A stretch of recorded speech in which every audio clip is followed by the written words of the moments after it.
Assalamu alaikum, everyone, and welcome to another exciting episode of PCA Live. Ask me anything in 60 minutes. I'm your host, Zainab Abbasi, a life coach and a host. And tonight we have a very special guest, someone who has been creating real impact in the coaching and leadership space since 20 plus years. So, joining us is Mohammed Umair Akram, ICF PCC executive and life coach, and founder and CEO of Mumkin Professional Training and Coaching. So, Sir Umair, how are you? Welcome on board. Thank you so much. I'm doing great. Thank you for having me. Same here. So, sir, I would like to know something about your own journey and how the Mumkin happened, the background of Mumkin, and everything you want to share with us. It's a long story, but I'll try to be brief. So I was working for a large company in Saudi Arabia, and I'm an accountant by profession. So I was heading their finance department for one of the group companies, and then I was nominated for a higher position. So that was the first time when I got to know about coaching because they aligned me. They basically asked me to work with a coach for 6 months, and then that will determine the result will determine that whether I'm ready for the new higher role or not. So that was one amazing experience in my life, and uh, I still remember when my engagement with the coach was coming to an end. I told them that I don't want to be an accountant anymore. I want to be like you. So then he basically showed me the way and that the journey started, which is still going on. So that's how I became a coach. Mashallah, very inspiring. And about Mumkin, as the word Mumkin means everything is possible. So there are so many experiences that we all go through in our lives, and one of the experience and one of the greatest learnings in my life is that uh, leaders lack a lot of things in their achievement. There's no problem with their skill set. There's a problem with their mindset. So Mumkin was born with the vision that it's the mindset behind or a different mindset creates a hurdle between what the leader wants to achieve and what he has achieved. So the gap is filled through the mindset shift. So, and mindset shift is possible. That was the primary reason why Mumkin came into being. Mm. As a life coach, as we say, you just change your mindset and everything starts changing in your life. It's all about your mindset. So nice Yes, I would knowing not. about it. I would not call it a change. I would rather call it a transformation. Shift or transformation. Yeah. Okay, sir. So, sir, this is the format of our live session is that we get some questions from our viewers and followers, and we ask the questions from our guests. So, let's begin with the first question which I received. And Mhm. guys, while viewing this live session, you can comment your questions as well, and we will take up those questions too. So, sir, the first question Sure. that I got was, yeah, the first question that I got was, what was that moment that made you decide to specialize in executive and life coaching? Hmm. That's a good question. So, as I mentioned earlier, um, I was working in leadership teams. I was working with a lot of leaders, and they always had a leader is someone who is seen by people as someone who is very successful, who's already achieved a lot in his life. But when I interacted with those people, they seemed to lack something.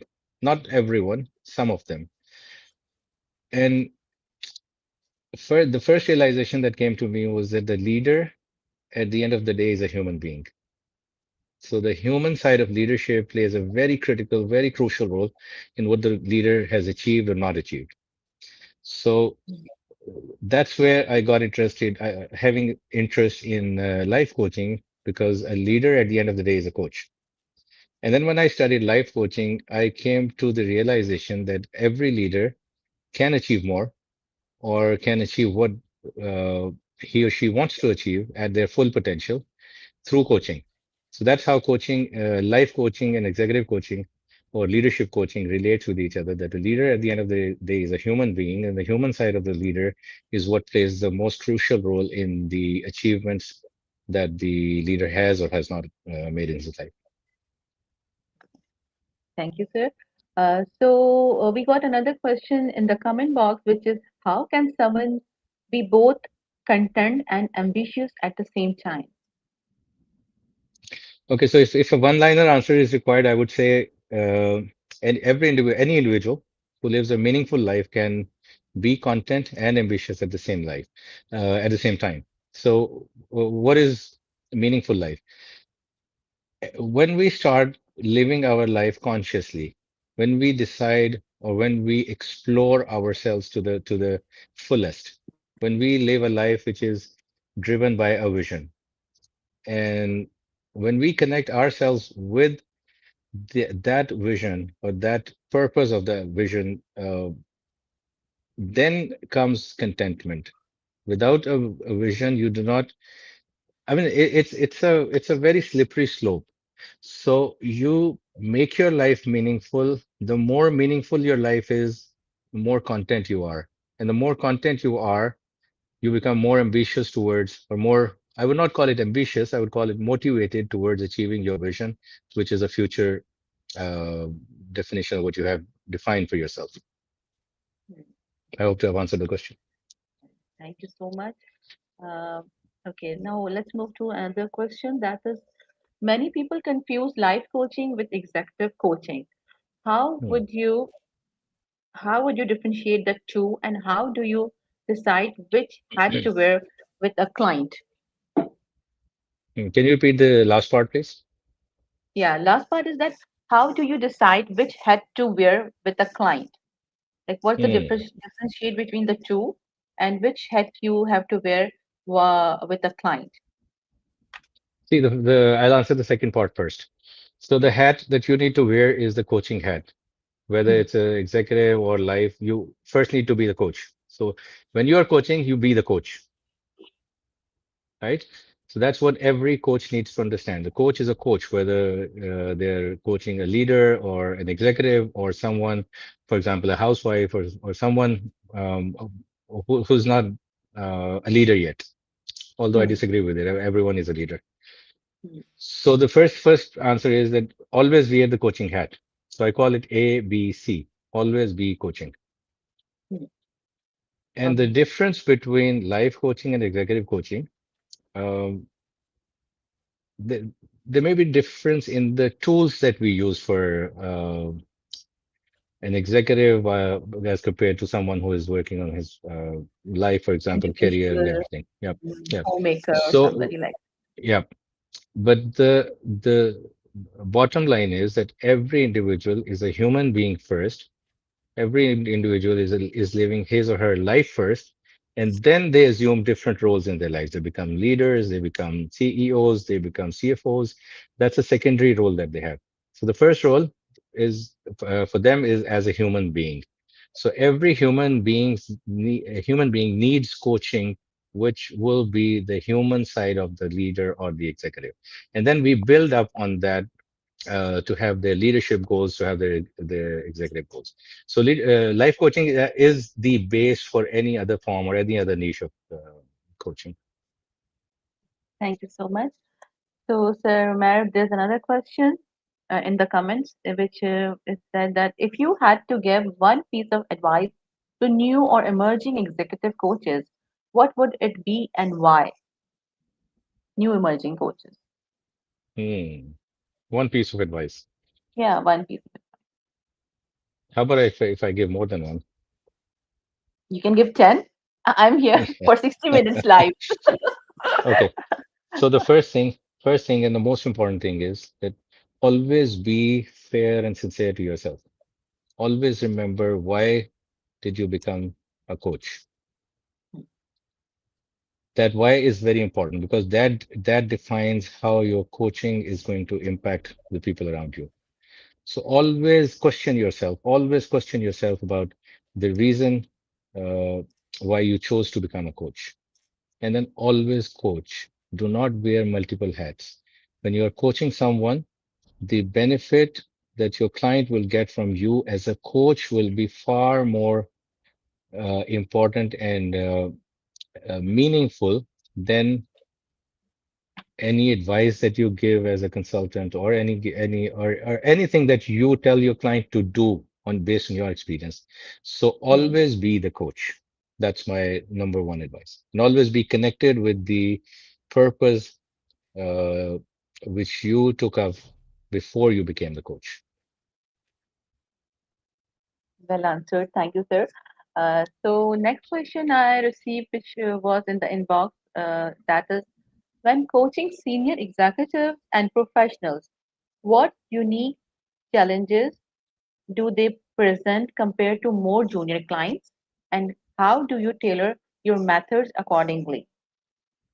Hmm.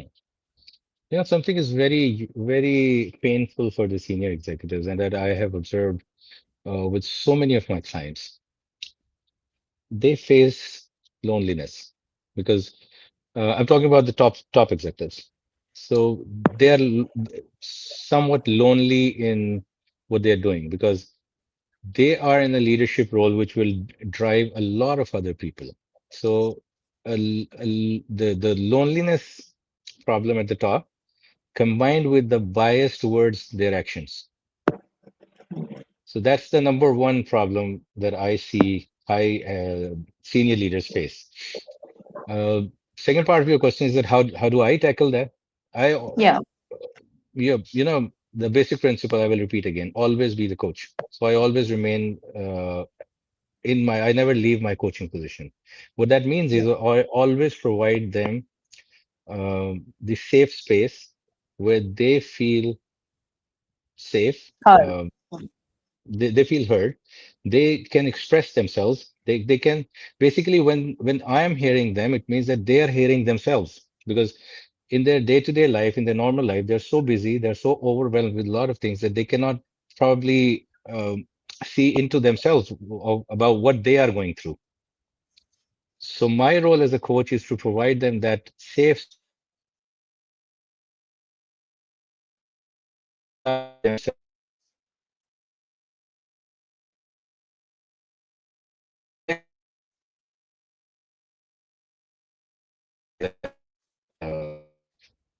pointed out. So it's all about, I mean, it's not about telling them what to do. It's not about telling them how to solve their problems because coaching is not about problem solving. It's all about giving them the opportunity to explore themselves and explore the challenges that they're facing and giving them the opportunity to find out the solutions of those challenges themselves and then implement them. So it's all about uh, bringing them from the level of transaction to a level of transformation where they basically start looking at the situation themselves to find out the solution that is best for them. Thank you. So, I think it's a very clear and very deep answer. Uh, so, can I move to the next question, sir? So, what's the first step to start our own self growth journey? Sure.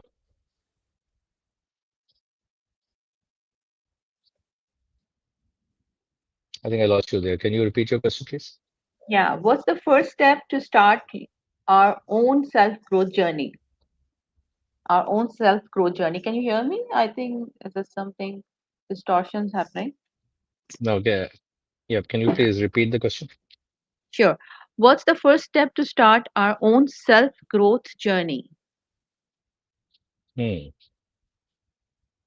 Yeah, the first step to start the self-growth journey is to acknowledge that there's room for improvement. Acknowledge the weaker side of ourselves, to understand who we are, to know more about ourselves, to reflect on our own shortcomings, and then based on the learnings, always have a vision, always have a very definite, defined, solid, strong vision.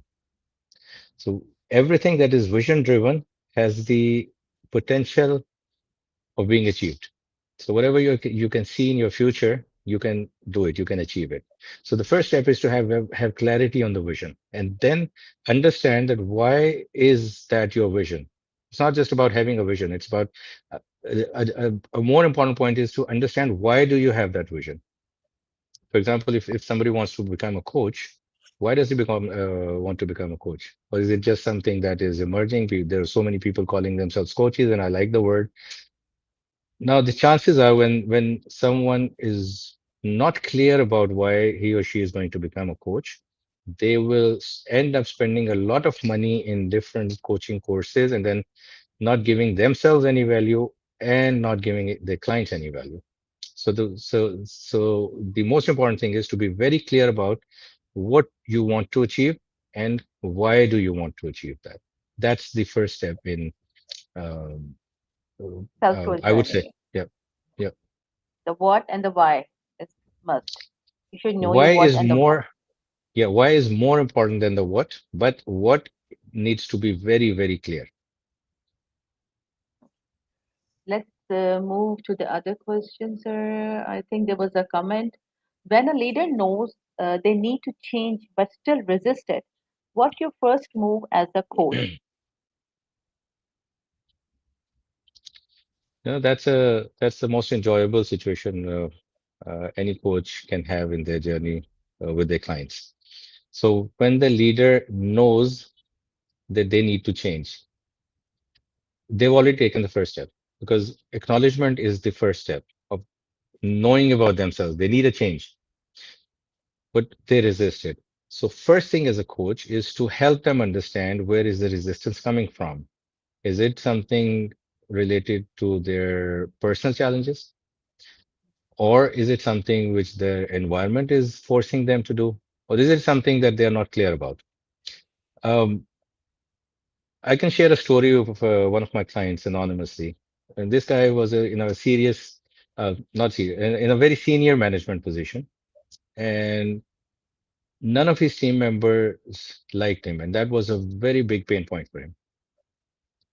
He knew that he needs to change something. He knew he needs to have some kind of a better relationship with his subordinates, but he was not willing to take any steps towards that, because um, he told me that my subordinates need to be in a better, they need their relationship to become better with me because I'm their leader. I will promote. I will make plans for their promotion. I will make plans for their training. I will make plans for their pay rise. So they need to understand that they need to have a better relationship with me. Mm. Now, this was a very tough situation for him because he knew that nobody likes him, but still he was in a position where he had to do a lot for the team, and his expectation was wrong that the team needs to take initiative. So he had all that resistance. So when I started working with him and when we explored him as a person, as a human being, he realized that the problem was not at the workplace. It was something um, in his behaviors as a person. Because when he went outside of the work environment, he realized that it's not only his subordinates, it's everyone, all the relationships, personal relationships. They had the same view about him. About that person, yeah. Yeah. So then that realization was a game changer for him. And then he realized that my expectation from my subordinates to change will not solve the problem. It's something that needs to change inside of me, and I need to work on myself that will give me that will help me have a better relationship with everyone around me. So sometimes uh, there's no definite answer to the question that you asked. So it's always about exploring where the root cause of the problem lies and then addressing that root cause. Yeah.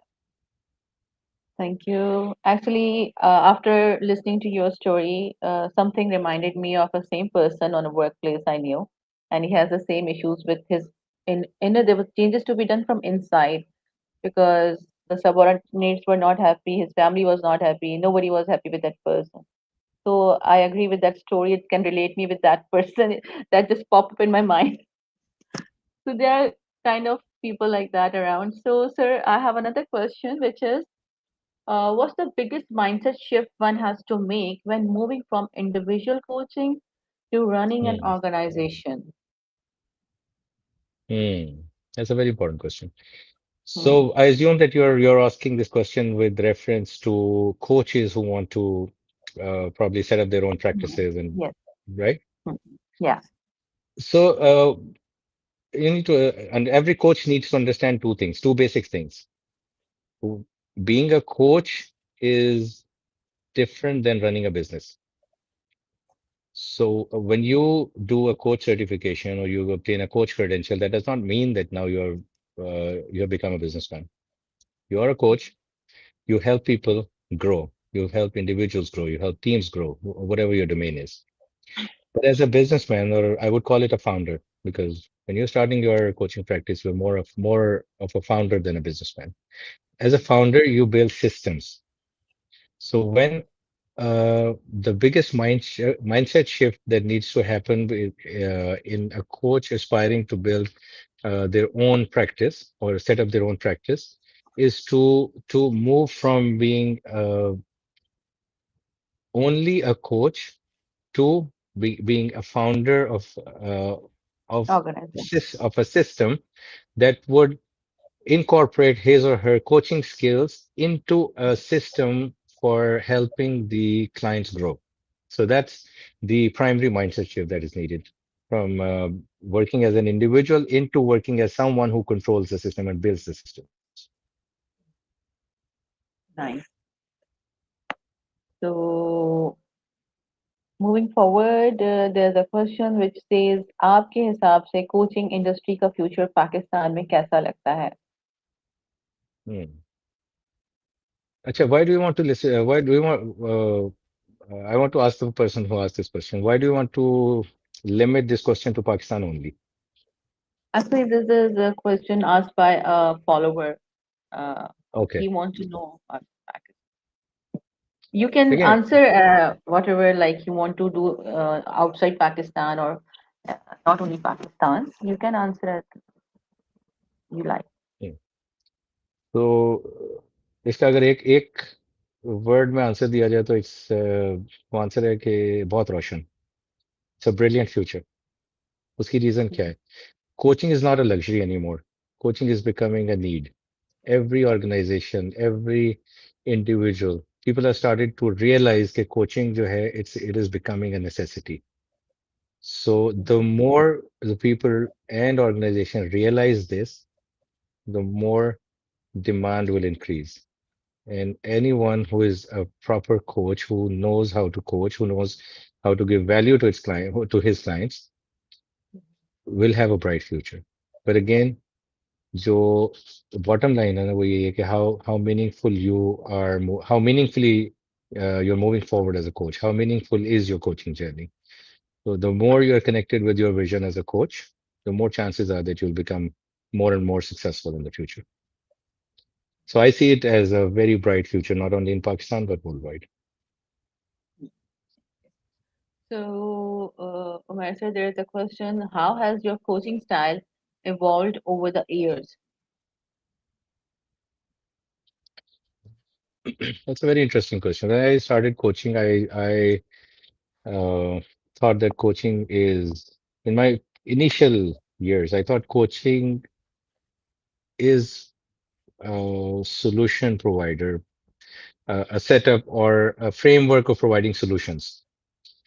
Over the years, I have learned that everyone has the solution to their problems in themselves because सबसे ज्यादा वो लोग जानते हैं अपने problems को कोई outsider जान नहीं सकता तो the role of the coach is to provide them a safe space where they become open to themselves. They understand, they acknowledge, वो अपने साथ सिंसेयर हो जाएं ताकि जो भी चैलेंज उनकी जिंदगी में है जो भी ग्रोथ के उनके गोल्स हैं जो भी वो अचीव करना चाह रहे हैं they start working sincerely towards them. And जो मेरा माइंडसेट शिफ्ट हुआ या जो क्वेश्चन था कि मेरा स्टाइल कैसे इवॉल्व हुआ है वो ये है कि I have learned a lot in my journey I have learned that people do not need solutions because when you provide them solution that is always a temporary solution that's not a long lived solution but when you facilitate them bring their own solutions bring their own frameworks or bring their own plans for their future growth, they last for their lifetime. They always uh, go with them, and they remain more connected with what they are doing. एक और चीज जो मैंने सीखी है वो ये है कि हम even coaches, we are human beings, we make a lot of mistakes, we make uh, a lot of we have a lot of biases towards things, and then with practice we learn a lot of things. So जो मैंने learn किया वो ये है कि people live in transactions. As a coach, सबसे जो best value आप ऐड कर सकते हैं किसी की भी जिंदगी में वो ये है कि उनको हेल्प करें कि वो ट्रांजैक्शन से निकल के ट्रांसफॉर्मेशन के लेवल पे आके सोचना शुरू कर दें. The moment they move they elevate themselves from a transaction to a transformation level, उनकी जिंदगी की बिल्कुल आउटलुक पूरी की पूरी चेंज हो जाती है. And that's what I have experience in my life, that's what I have experience with my clients. So, what is your suggestion for people who are not willing to go for coaching, whether it's a life coaching, personal coaching, or executive coaching? They have resisting so much.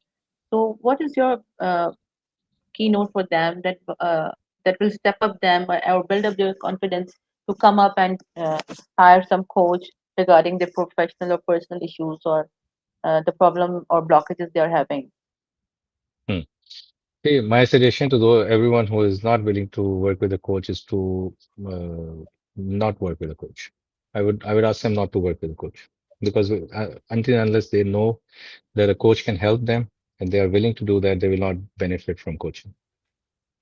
Great. As a life coach, we are always told that if they are not willing, they will not perceive the session or whatever. They will not take it seriously. They will be on the same track. So there's a question in comments that how has your coaching style? I think we have taken this question, right? How Yes, your coaching yes. style evolved over there. So it's like done. So I was talking about the awareness in Pakistan. Right now, we have Hmm, a lot of coaches, like they have different niche. I can find a lot of LinkedIn coaches on LinkedIn everywhere, but the awareness part is missing in our country. People are still not like willing to go and take a sessions or help themselves or change their minds or mindset. So I think there's missing point is the awareness in Pakistan. hmm. Okay. Okay, we have an interesting question here. How long does it usually take for clients to see meaningful changes? That's a very important, very interesting question. And the answer, there's no definite answer to this question, actually. It all depends on how the client looks at meaningfulness. What is the client's definition of meaningfulness? Because meaningfulness is directly related to the change or the results that the client will start to see. The bottom line that the coach and the client both need to understand is that change does not come overnight. It's a process. Change is a process. It's not an event. So it cannot be defined in number of days or number of months or number of weeks, but it can be defined on how well the coach helps the client understand what is the meaning of meaningfulness for him, and how quickly can the client embrace the meaning of their life.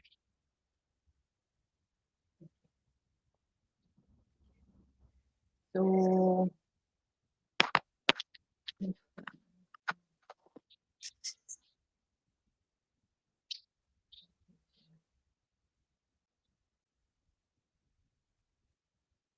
so meanwhile, we received some questions. You want to share something more about uh, the Mumkin, how it happened? Well, Mumkin has a very interesting journey. Uh, it started from the a very simple concept, because I've worked at senior leadership positions, and the biggest observation that I had about my teams working with so many people in different cultures with different cultural backgrounds, different skill set, was that people give up too soon. They seem to have a lot of attachment with the hurdles that come in their way. So I observed so many people, they look for problems so that they do not have to do what they are supposed to do. And what I Yeah. understood from that is that nothing is impossible. And everything that you try for, everything that you can perceive, everything that you can see in the future, everything that your mind can think of is doable. It's just that you need to have the right framework, the right tools, right motivation, and the right skill set to do that. So that's where the idea of Mumkin came into existence, that when you try, when you be sincere to yourself, when you be sincere to your cause, when you have the right tools in your hand, then there's no reason that you don't achieve something. I think there's another question. Yeah, there's another question. There's a lot of confusion between coaching and mentoring, especially in executive coaching. Coaches are expecting advice, whereas the coaching bodies strictly restrict advising. ये मशवरा देना Hmm. मना होता है. Yes. It's a big problem because as human beings, we are designed to give advice. हमारे अंदर से हर वक्त वो होता है ना कि जब एक क्लाइंट आया उसको अगर कोई चैलेंज नजर आ रहा है तो if I know that I can solve the problem, सो मेरे अंदर नेचुरल टेंडेंसी होगी कि मैं कोई मशवरा दे दूं इसको. लेकिन over the years I have observed and you might also have observed कि जब आप उसको मशवरा दे देते हैं ना तो उसका प्रॉब्लम सॉल्व नहीं होता. And then they go somewhere and then they tell that someone कि ये जो कोच है ना ये फजूल है, इसके पास नहीं जाओ. But Yeah. when you hold yourself from giving advice, when you help the client bring out something themselves, then they will go to someone and tell कि ये coach बहुत अच्छा है, इसके पास जाओ. This is Hmm.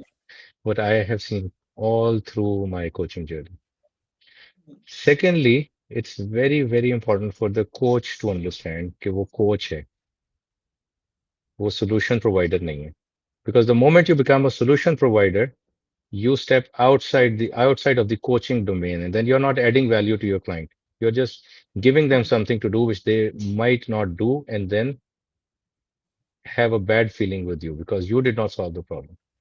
You did not you did not give them space, or you did not give them a system where they could solve the problem, because आपने उसको coach नहीं किया, आपने उसको बस एक बना के दे दिया जो उसकी ऑप्शन थी, उसने किया नहीं किया. दैट्स ये हुआ.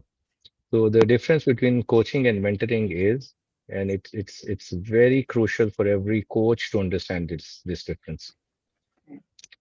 A So coach I have. does not a coach does not need to be the subject matter expert on which he or she is coaching. Hmm. A coach just needs to be an expert coach. लेकिन mentor बनने के लिए you need to be a subject matter expert of where you are giving advice. So for that matter, I can coach a nuclear physicist without knowing anything about nuclear physics. But in order for me to become a mentor for a nuclear physicist, I need to hold a PhD in nuclear physics with probably 25 years experience. So that's the difference Yeah. between a coach and a mentor. Yeah. Great. Okay, Matt, there's a question. What one core principle you believe every coach should practice to stay relevant and impactful? The core principle is that always be the coach. Do not step outside of the coaching domain.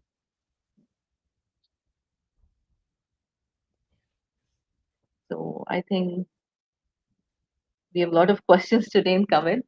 There's another question which says, what are some misconceptions people have about executive coaching? Hmm. Uh, if the person who asked this question is live, can you please specify the people? Which people are we referring to here? Are we talking about coaches? Are we talking about general public? Are we talking about, so which people are we talking about here? Hmm. What are some misconceptions people have about executive? Yeah, we need to make it clear. If she's live, she can tell us that she's asking about how do you grow your. This is another question. How do you grow your coaching business? What marketing tools have you used? We can take up this question now. Okay. How do you grow your coaching business? Hmm. Which marketing tools have which marketing? tools have you used? Yeah, so there are two parts of this question. Hmm. So first question, how do you grow your coaching business? By coaching more. Very simple answer. Focus on your coaching, not growing your business. So the more you coach, your business will grow. The more impact you create in people, your business will grow more. If you focus on marketing, selling your coaching, you will never be able to sell your coaching. Always remember, do not sell coaching. The moment you start coaching, you are a failure. Always focus on your coaching. Coach, coach, coach. Bring impact in people's lives. Bring change in people's life. Help people become better versions of themselves. And they will be your biggest marketing tool. दुनिया को change करने के बजाय अगर हम किसी एक में भी तब्दीली ले आएंगे तो वो काफी इम्पैक्टफुल होती है. So Exactly. let's Always ask yourself a question. Coaching, why are you a coach? Are you a coach to earn a lot of money? लोगों से पैसे कमाने? Then it's better to stop coaching and do something yes, else. agreed. Agree with that. So let's see what we can take the next question. Is that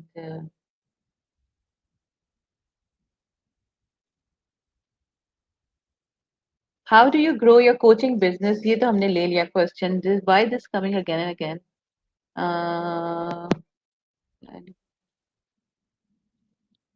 अच्छा sir एक question मुझे personally आपसे करना है कि हाउ डू यू डिफरेंशिएट कि एक जो लिमिटिंग बिलीव होता है वो आपको कितना प्रॉब्लम देता है in your professional and executive life like in I am talking about senior levels और किसी Mhm. पर्सन में अगर कोई लिमिटिंग बिलीव्स हैं या पैटर्न्स हैं and he is not addressing that so he comes up to you guys for coaching, and you are convincing him that we have to work on these paths. So and he is not willing to do those. He is not agreeing with that. क्योंकि काफी senior level पे finance में ये इधर उधर मैंने देखा they become very rigid, or you can say they don't agree with the coaches.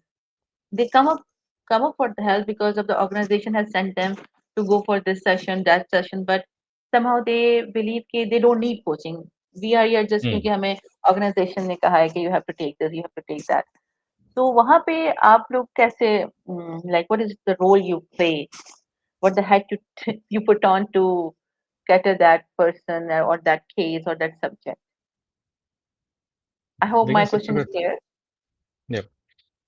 सबसे पहली चीज जो है ना आपके क्वेश्चन में जो जो प्रॉब्लम है ना आपने क्वेश्चन में ऐसे ही पूछा how do you convince that people so I don't convince Mm, them I don't need to yeah. Convince them a coach does not need to convince anyone ठीक है कोच का काम सिर्फ एक है कोच ने कोचिंग करनी है coach Mm, you always coach the person mm, always coach what they are bringing to you अगर वो आपके पास ये लेके आ रहे हैं कि उनकी कंपनी ने नॉमिनेट कर दिया है कि उनको कोच करना है तो you have to give them value as a coach mm, अगर कोई बंदा कहता है कि मुझे नहीं पता कोचिंग क्या है तो you have to help them understand what coaching is अगर कोई ये कहता है कि मुझे तो कोचिंग का पता है लेकिन कोचिंग मेरे लिए नहीं है तो you as a coach have to help him understand कि कोचिंग तो सबके लिए है not by mm, telling him by coaching him yeah. आपने आखिर में जो पूछा कि आप कौन सा हेड पहनते हैं तो always wear a coaching head never never step out of the coaching domain that's a Mm, golden principle the mm, moment you step out of the coaching domain वहां पे आपने अपने आप को भी उस पूरे साइकिल से आउट कर दिया और अपने क्लाइंट को भी पूरे साइकिल से आउट कर दिया जो उसको वैल्यू मिलनी थी वो कभी भी नहीं मिलेगी और उसका वो जो लिमिटिंग बिलीफ है वो ज्यादा मजबूत हो जाएगा that's both are check. Agree. Okay, there's a question from your experience. What the most common block that stops successful people from feeling fulfilled? we cannot generalize it but many people have many different perceptions if you talk about the most common block and I'm specifically talking to our culture Pakistan की बात कर रहा हूँ people are dissatisfied people are generally dissatisfied they do not focus on themselves हर शख्स का problem है उसके सामने वाला दूसरा बंदा जो है ना वो उसका प्रॉब्लम है तो this mindset shift helps the most in getting the people from their blockages into a transformation phase जहां से उनकी वो growth start होती है second biggest problem is that most of us and I'm generalizing it, most of us, it's a cultural thing. We are very far from our vision. We either do not have a vision, या हमारा vision जो है वो इतना shallow होता है कि जिसके ऊपर हमें कुछ भी एक्स्ट्रा एफर्ट करने की हिम्मत ही नहीं होती. And then we Hmm. start having self doubts. And I'm talking about people who are sitting at the top of a lot of organizations. So somebody asked about my experience, so that's what my experience. I'm sorry, it might sound very negative, but that's how I see it. But So this is, they yeah, they very have a lot, yeah. But that they have a lot of potential. The moment they realize that they are in that trap, they and the moment they acknowledge it, they start changing themselves, and then they move from that block into a bigger space, which is the transformation space, and then they achieve amazing results. okay, sir. There's a question in the comments which says, when working with clients, how do you stay aware of your own biases and attachments? देखिए, as a coach, सबसे पहले हमें अपनी well-being के ऊपर काम करना होता है. So when you as a coach are living a healthy, meaningful life, then only you can give value to your clients. तो उसके लिए always be cognizant of what you are thinking, or always be cognizant of what your limitations are. Always know yourself, always understand yourself, and always have a coach. People, मैं हर coach को ये advise करता हूँ कि always work with a coach. When you are coaching someone, you are basically telling someone जिस जो आपका client है आप उसको ये बता रहे हैं ना कि you work with coach which is me I will add a lot of value to your life you will have your problem solve you will grow in your life but what about yourself अगर आपके पास coach नहीं है you are not working with a coach and you are telling your client that coaching is the best thing that one can have in their life, so there is a big mismatch between what you are preaching and what you are practicing. So Exactly. working with clients, always have a coach, and I have a coach. You have a coach? No, I'm not the coach. I have a coach, Yeah, you and I'm have a working coach, with right? him. Oh, yeah, I That's always have a great. coach. Yeah, Yeah, that's the question. Like, still, after so many years, 20 plus years of experience, you still have a coach for yourself. And it's really must that every coach has a coach. That's- yeah. So, और how, इसमें एक और चीज इसमें add करूंगा. hmm, If you are a coach and you walk out of a coaching session with an emotional burden or a physical burden or tired, it means that you are not coaching. You're not doing justice with coaching. that, I agree. So, how do you, there's a question, can I go with that? Yes, Are you sure. ready, sir? Yeah. Can I take it? Yep. How do you encourage leaders to sit with discomfort when facing DEI related feedback? How do you encourage leaders to sit with discomfort when facing DEI related feedback? I'm not sure what DEI in this question means. Yeah, same here actually.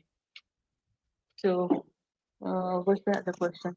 Are there any books or literature you would advise the coaches to read and learn from? Uh, can you please repeat the question? Are there Yeah. any books or literature? Yeah, you want to recommend any books or literature which will be helpful to the executive coaches? Yep. There are so many books. There's a lot of reading material available. There is a lot of audiobooks available. I would not specify any of them. Just Hmm. do your own research and find out the specific domain that you want to read on. But what I would recommend is that always be connected with a professional body and always be very well versed with the standards that they have laid down. So if you are an Mhm. ICF coach, if you're an ICF credentialed coach, Mhm. read, understand, implement, and make it your second nature, the ICF core competencies and the ICF code of ethics, or whatever body you're affiliated with.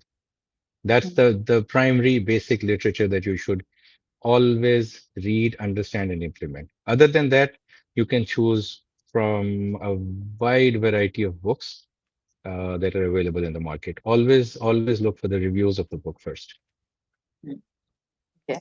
So a question related the DEI, that DEI means diversity, equity, and inclusion. How do you encourage Mm. leaders to sit with discomfort when facing diversity, equity, and inclusion related feedback?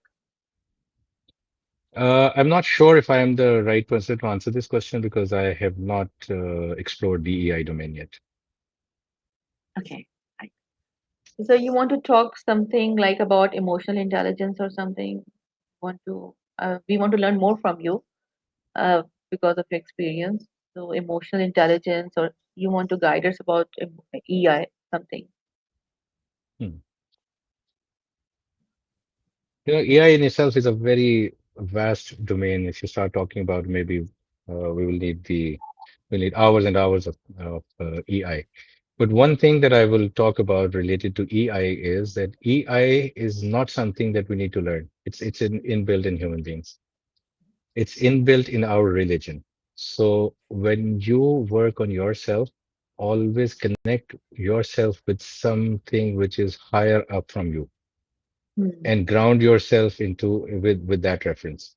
So when you are connected with a higher purpose, for example, when you are connected with uh, a higher or supreme being, when your relationship with that supreme being is very strong, or and your relationship with the higher purpose is very strong, you naturally start feeling grounded, and that's where your emotions start to shape up in the direction that is actually required, and then starts the journey of emotional intelligence, which you already have in yourself. You can do a lot of courses, you can do certifications in EI, Hmm. just name it, but unless and until you are yourself grounded with reference to a supreme being or a higher purpose, you might not benefit from those courses, or uh, not benefit or not fully implement your learnings that you learn from those certifications. So that's just 2 cents from me.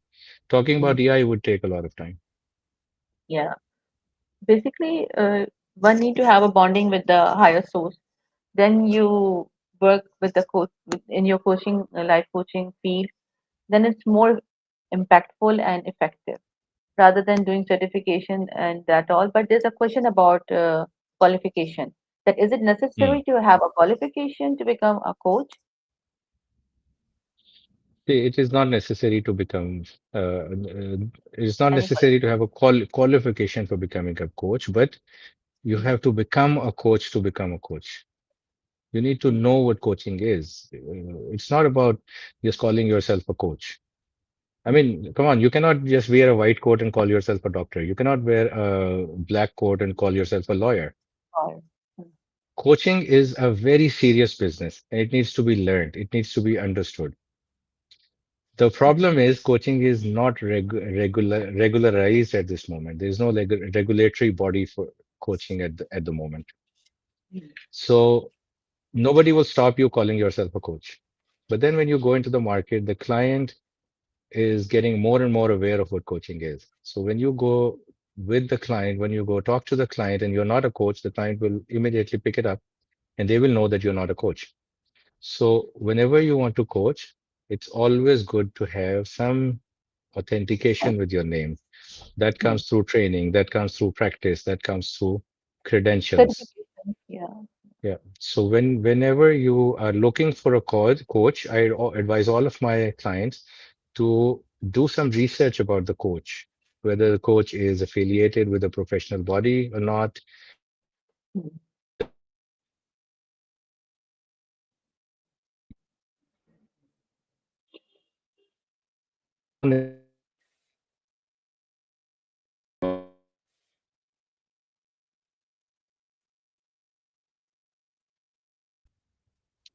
I think the connection is a distortion. I can't hear you. Hello, are you there? Can you hear me? Yeah, can you hear me? Yeah, now I can hear you. Yes, So, I'm here. Umair, I can hear there's you. a question. Yeah, thank you. There's a question as a coach, how do you help clients to stay authentic while chasing growth?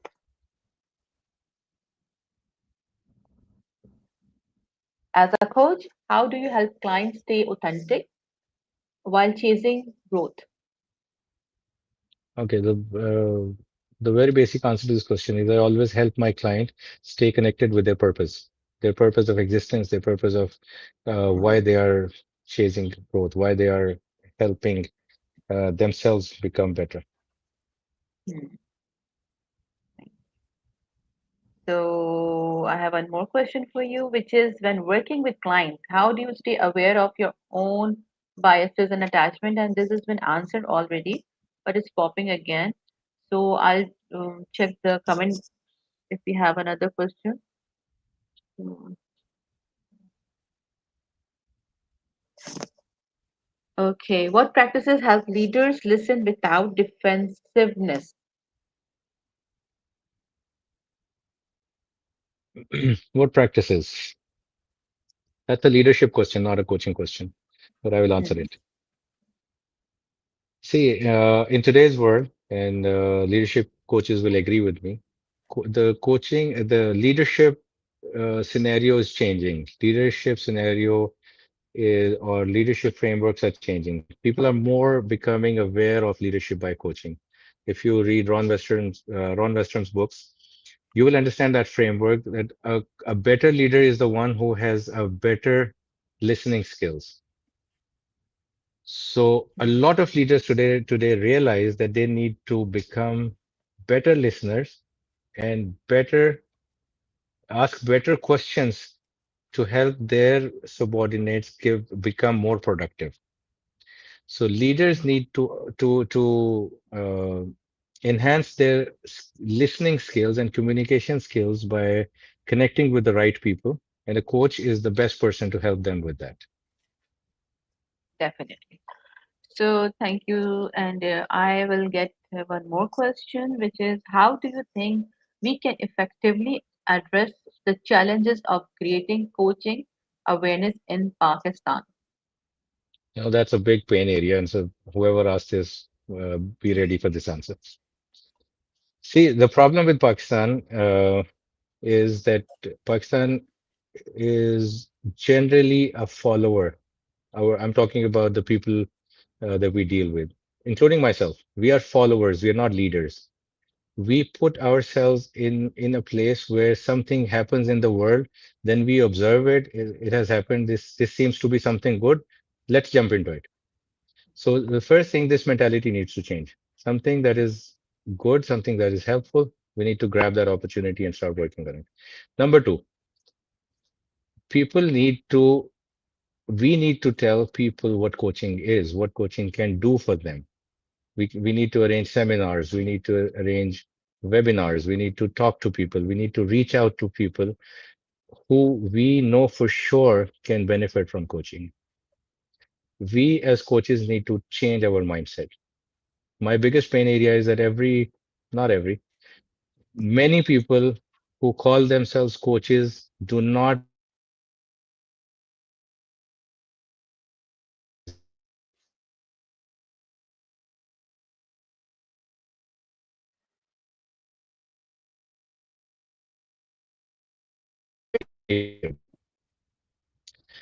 Another pain point is that we as coaches, our purpose of becoming a coach is not clear to us. So many people have talked to me about how to earn a lot of money through coaching because that's one of my specialization. I help coaches grow their business. I help coaches establish their business.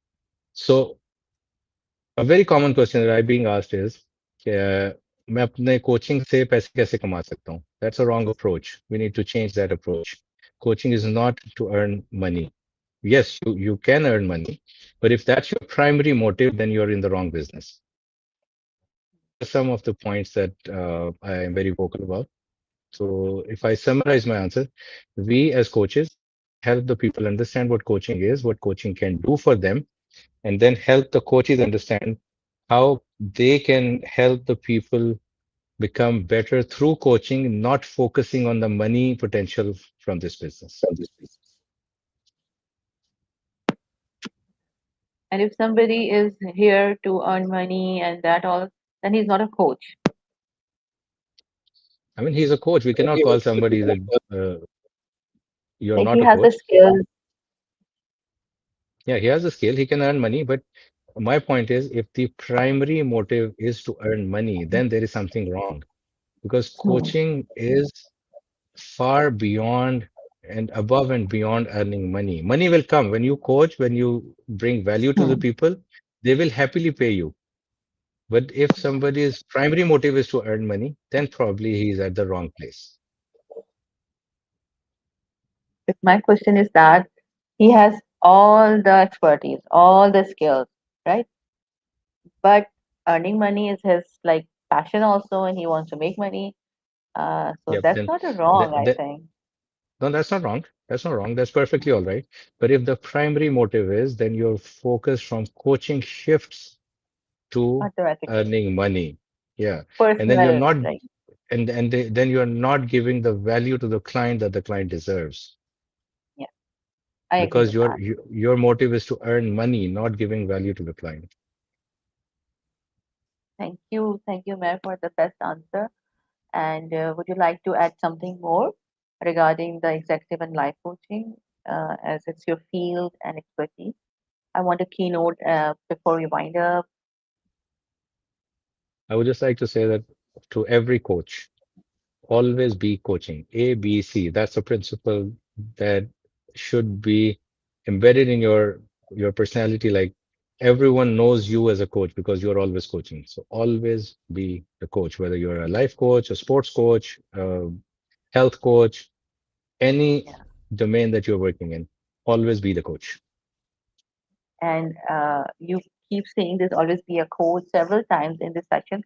I would like to know more about it. How can just be a coach? I want to know more about it. I'm more curious, like you. I've heard this term so many times today in the 60 minutes of live session. I want to know a Okay, little bit more. Be a coach. yep, This line. yeah. As your Let tagline me now, I'm curious about let me knowing give more you about let me give you an example of this. So if you're a coach and I come to you and I say, Zainab, I'm facing this problem. I need you to give me a solution. it. What would you do? I will first find out why he needs a coach. For what? Like, the thing he's looking for are my expertise or my domain or not. Then I'll just move forward with the next step. I think the screen has frozen again. Can you hear me? Yeah, a little bit distortion and screen is freezing, but it's okay. You can Yep. continue. I hear a little bit. Yeah. Yeah. So what I mean to say is that we as coaches, we encounter a lot of people in our day-to-day life. People come to us, people discuss their problems with us, and people discuss their problems with us, and they ask us to give them the solution to those problems because whenever somebody has a problem, he needs a solution to that. So the role Definitely. of the coach at this point is to have a coaching conversation with the person and not give him a solution to the problem based on his understanding of the problem because he's the not in the problem. Exactly. The person sharing the problem is in the problem. So the solution needs to come from that person. So always be the coach means that whenever you get into a similar situation where people want you to give them solutions, you start having a coaching conversation with them where they find the solution for themselves. That's the best a coach can do. And that's where you become better at coaching. Thank you. Thank you, Umair, for joining us today. It has been a wonderful session with you. And thank you for sharing your very valuable insights on leadership and personal growth. And thank you guys for joining us to this live from PCA. PCA की जानिब से Pakistan coaching alliance की जानिब से आज ये live हमने start किया हुआ है session. And do visit us next week with a new guest and a new series. Thank you so much for joining in. Take care. Have a nice day. Thank you. Bye. Take care. Allah Hafiz. Allah Hafiz. Thank you so much. Allah